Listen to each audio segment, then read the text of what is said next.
Yang kita maksud perantara luhur di sini tentu adalah Rasulullah SAW untuk bisa menuju zat yang maha luhur, yakni Allah Subhanahu wa Ta'ala. Intinya, kita tidak akan pernah bisa sampai kepada Allah. Tidak mungkin bisa mengenal Allah tanpa melalui perantara Rasulullah SAW.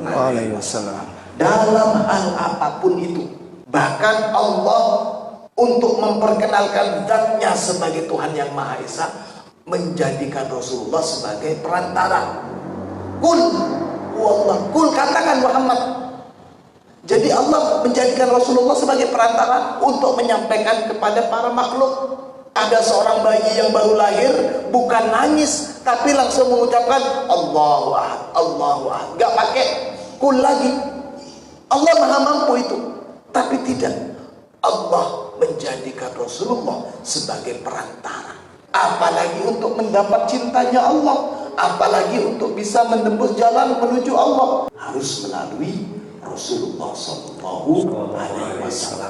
Di dalam firman-Nya Allah mengatakan, wa idza sa'alaka ibadi anni fa inni qaribun. Tapi kan kita tahunya dari kiai kita, semuanya itu mu'an-an sampai tembus kepada Rasulullah. Dalam hal ilmu kita harus sanadnya jelas ke Rasulullah. Jadi Allah memperkenalkan ilmunya melalui Rasulullah. Atas Rasulullah mengajarkan kepada para sahabat, sahabat kepada para tabi'in, tabi'in terus sampai ke guru-guru kita, sampai lagi kita. Begitu juga dalam hal kita ingin membutuhkan apa-apa, kita harus melalui Rasulullah. Cara kita, etika kita dengan cara bertawassul dan tabarrukan kepada Rasulullah SAW. Kalau kepada para nabi-nabi sebelumnya, sebelum Nabi Muhammad, Allah memberikan 3 hal kepada mereka yang tidak diberikan kepada umatnya. Salah satunya umpamanya Allah ingin mengutus Nabi Musa. Sebelum diutus ke bumi kepada umatnya, Allah bilang ke Nabi Musa, anta syahidun ala ummatika, engkau menjadi saksi atas umat-umatmu. Itu kepada Nabi Musa. Kepada umat-umatnya tidak. Yang kedua, Allah juga bilang, ud'uni astajib laka. Musa, mintalah kamu, berdoalah kamu kepada saya, maka aku akan meminta. Ini untuk Nabi Musanya. Maka kalau umat-umat terdahulu itu, mereka berdoa tidak bisa langsung kepada Allah, tapi mereka harus kepada nabinya. Di dalam Al-Quran banyak itu. Di awal surat Al-Baqarah bagaimana, wa in kuntum ya Musa lanasbiru ala tu'amin wahidin fat'u lana rabbaka. Jadi umatnya Nabi Musa minta tolong kepada Nabi Musa untuk berdoa kepada Allah.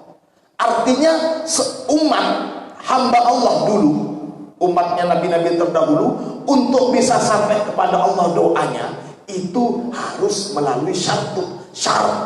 Jadi syarat ini adalah nabi mereka.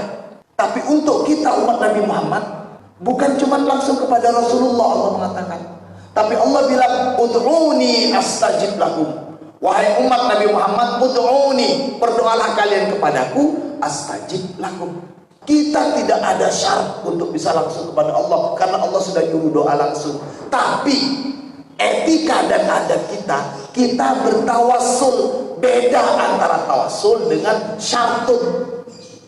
Jadi umat-umat terdahulu juga seperti itu. Tapi umat terdahulu bukan tawassul, tapi ada syartun pembatasnya. Untuk bisa sampai kepada Allah ada syarat. Kalau umat Nabi Muhammad tidak ada syaratnya, tapi menggunakan etika. Etika yang digunakan adalah tawassul. Dan yang tawassul paling utama di sini adalah menjadikan Rasulullah sebagai perantara. Rasulullah adalah perantara luhur menuju Allah dan yang maha